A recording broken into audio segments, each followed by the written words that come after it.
some sort of pain. You caused a permanent stain, which has determined your fate. I've never seen so clear, I feel the end and it's near. The day of reckoning's here, the sound of deafening fear. You gon' die if you try, you just might get a little bit of trouble, K-M-I-F-E, right in your side, you will never see me coming. You gon' die if you try, you just might get a little bit of trouble, K-M-I-F-E, right in your side, you will never see me coming. Selamat datang di channel para Real Man. Kembali Anda menyaksikan kabar medan laga, yaitu video yang menyajikan kompilasi jual beli serangan yang terjadi antara pasukan Rusia dan Ukraina dalam beberapa hari terakhir, yang tidak sempat kami buatkan videonya satu persatu.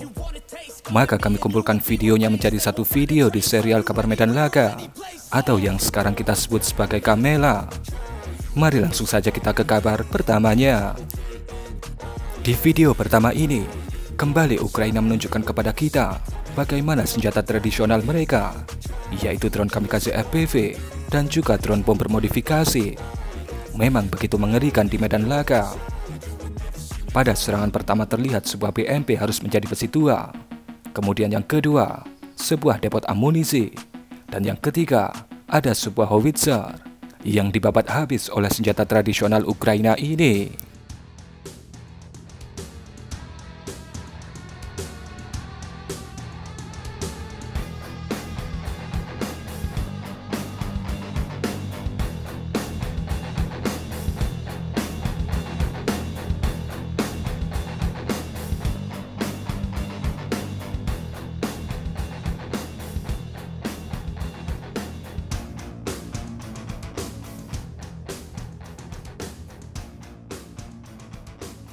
Rusia juga tak mau kalah dengan inovasi lebah-lebah Ukraina. Bangunan berbentuk kotak ini dikatakan adalah sebuah pos pengamatan pasukan Ukraina yang terletak di tepian sungai Dnieper. Dan kemudian tiba-tiba, BOOM! Langsung rata hanya dengan sekali sengatan FPV Rusia.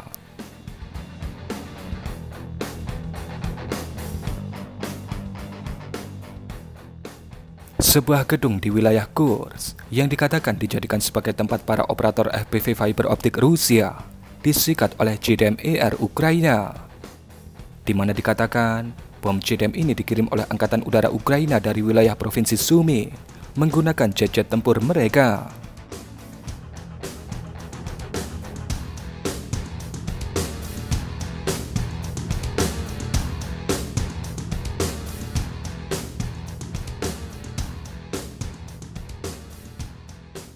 Hujan TOS 1A kembali dilakukan oleh pasukan Rusia ketika beberapa grup pasukan Ukraina terpantau diturunkan dan menempati posisi di wilayah hutan Serebryansky di Provinsi Donetsk. Hutan ini sebenarnya adalah sebuah cagar alam, tapi karena ini adalah perang, ya tentu saja tak ada yang namanya cagar alam. Pokoknya ada pergerakan musuh, pasti disikat dan dibabat habis.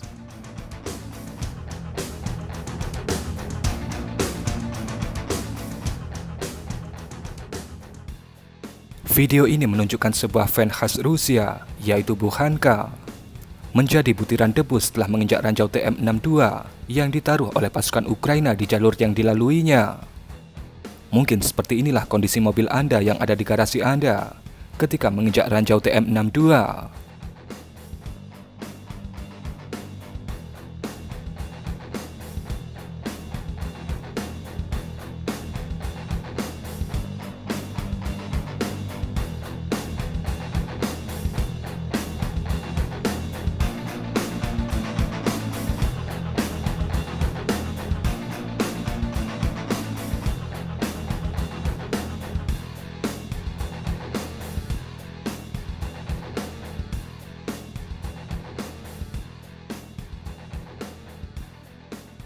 Lebah Rusia kembali beraksi.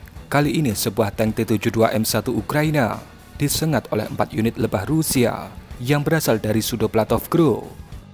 Bisa Anda lihat, ini adalah sebuah harga yang sangat murah untuk melumpuhkan sebuah tank yang harganya jutaan dolar.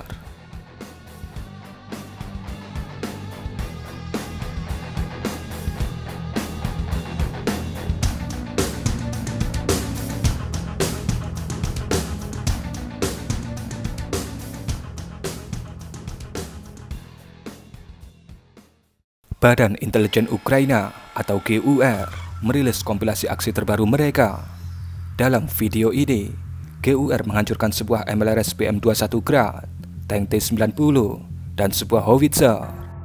GUR merupakan salah satu divisi atau kesatuan Ukraina yang dibekali dengan mainan-mainan paling canggih Ukraina sebelum nantinya didistribusikan atau digunakan oleh militer Ukraina lainnya. Dalam video ini, kenapa sudut pandang zoom out digunakan? Beberapa pengamat perang Rusia Ukraina mengatakan bahwa GUR sedang mencoba mainan baru mereka. Tapi, dalam sudut pandang kami, serangan ini sepertinya dilakukan oleh drone kamikaze FPV.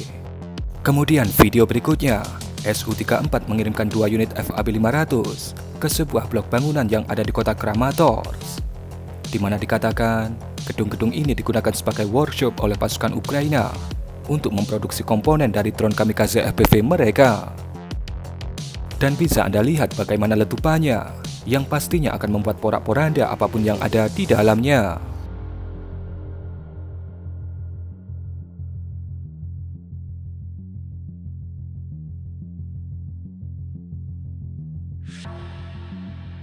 Sebuah tank T-90M Rusia yang ditinggalkan oleh para krunya di garis depan di suatu wilayah di provinsi Donetsk harus disulap menjadi besi tua setelah dipanggang oleh lebah Ukraina. Kenapa kok tidak dievakuasi saja, Min? Tentu saja kalau memungkinkan pasti dievakuasi. Tapi biasanya yang tak memungkinkan untuk diambil alih terpaksa harus dimusnahkan karena khawatir dievakuasi kembali oleh pihak Rusia.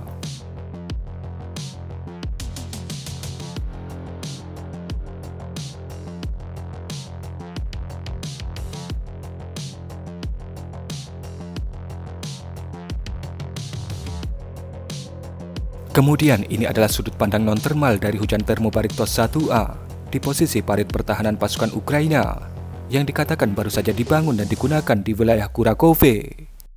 Benar-benar pemandangan yang sangat panas dan membakar. Dan kemudian kami ingin mengucapkan terima kasih kepada Om Rianto Utomo, Om Najmuddin, Om Greyhound, Mr. Joe Biden, dan Om Dayat Abdad atas supportnya melalui Super Thanks sekitar 2 bulan yang lalu. Maaf baru bisa mengucapkan terima kasih kepada om-omku semuanya, karena kami agak sedikit sibuk di kehidupan offline. Sekali lagi, terima kasih banyak atas supportnya omku.